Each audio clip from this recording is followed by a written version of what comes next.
there, welcome back to Rule of Thumb. What we're going to talk about today is hot chocolate mix. Now this is a pretty simple recipe. As per many things that you've seen me do, this is a formula, so you can add, change, or delete depending on your own tastes and your own needs. I have been making this for probably the better part of a decade. I learned this from my mom, who learned it from a friend of hers. And I think we probably added, changed, deleted a couple times along the way ourselves.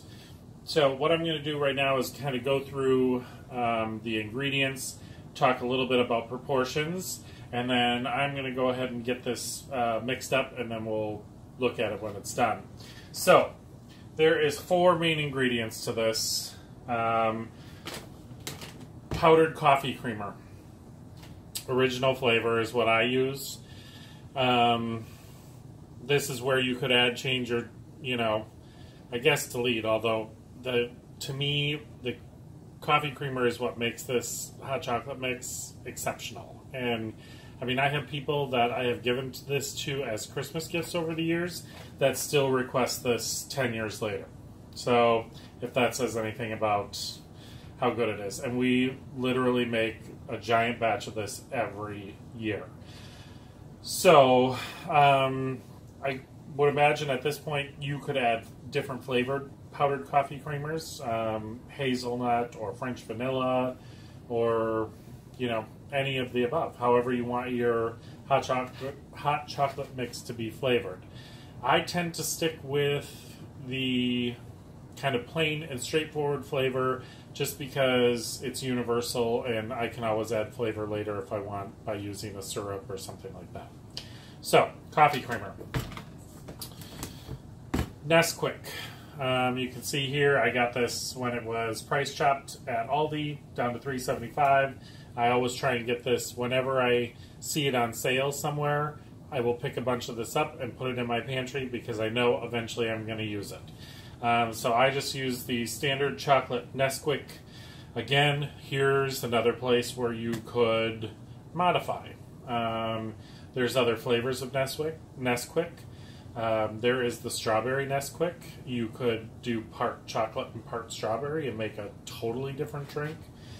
You could use Dutch processed cocoa powder here or any other type of cocoa powder. Nesquik is what I learned when we got the recipe. It blends well. It is a creamy texture when it's mixed with the hot water. So I don't know. I've just stuck with it because it's what I know and I know it works. So if you feel like changing it, go for it. Instant dry milk. Okay? Believe it or not, this is probably the hardest ingredient to find.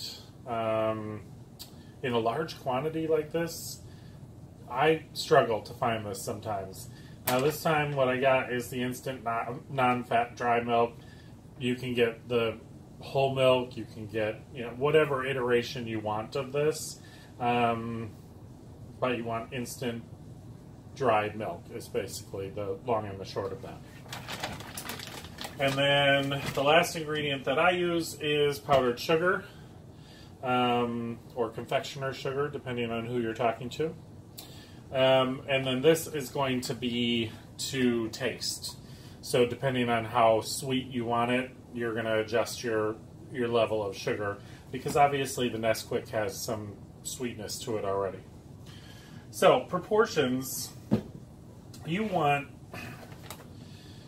roughly the same amount of milk as you do to Nesquik or chocolate. So in this instance, this is a 64-ounce bag of milk. Okay, each of these containers is 18.7 ounces. So if we say that they're 19, we're looking at 76 ounces. So 76, 64. Is that what I said? 64. Those are 12 ounces difference. A cup and a half you can play with it if you want to. For me, I think they're close enough. The coffee creamer, this is a 35.3 ounce. So this is roughly half of the amount of the other ingredients. That's the proportion that I typically stick with. So, equal milk, equal chocolate, half creamer. Half the amount of creamer. Powdered sugar, I tell people if they're going to make this, start with a cup. And go up from there, depending on, you know, how much you're making, how sweet you want it. Now, what I'm showing you today is a large batch. A very large batch. Because I give it away as gifts, because we drink it year-round. This is the size that works for me.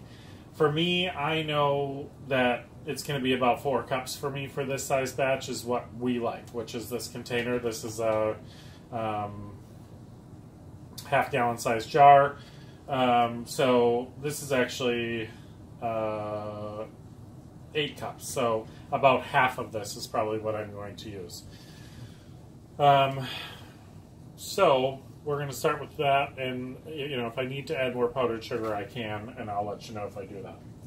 Now, I try and find the biggest container that I can get, and I use that to mix it together. A little pro tip here: it will be easier on you if you add a little bit of each ingredient, stir, add a little bit more, stir, and so on and so forth. If you dump everything together at once, it is surprisingly difficult to mix this up because it's powdery and it kind of billows everywhere and it's hard to get to the bottom of it. So my pro tip for this one is do a little at a time, mix it up, and then just keep adding to it until you get everything incorporated. So that's what I'm going to do now, and I will bring you back when we get to Okay, we are back. So we got this all mixed together. I ended up using 6 cups of powdered sugar this time around because I tried a little bit and I thought it was needed a little bit more. The best way to find out if you have everything mixed together, try it. I generally tell people to start with a 1/4 cup of the mix to about 12 ounces of hot water.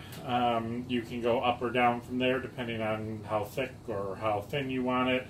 Sometimes we'll add a little liquid coffee creamer, like the Coffee Mate non-dairy creamer, to it, just because it'll cool it down a little and it'll make it creamier. So there's lots of things you can do to it. Marshmallows. I have, you know, roughly a small fleet of dehydrated marshmallows in my pantry, and those are awesome to add on top of this. So yeah, that's about all there is to it. Now what we will do with this is package this into quart jars with a oxygen absorber and a lid and a ring for stuff that we want for longer term storage. Some of it we might put in a larger jar to have on our everyday shelf so we can get to it. But as we start to package it up, we'll figure out exactly where we want everything. But that is how we make our homemade hot chocolate mix that has been handed down from my mom, her friend before that, her friend's mom before that. And like I said, we've been making this for a lot of years. It's always a winner. And I hope you enjoy it with your family. And I hope you try this recipe. And if you do and you like it, please like, share, and subscribe. And as always, I hope you had a great day, and come back and see us soon.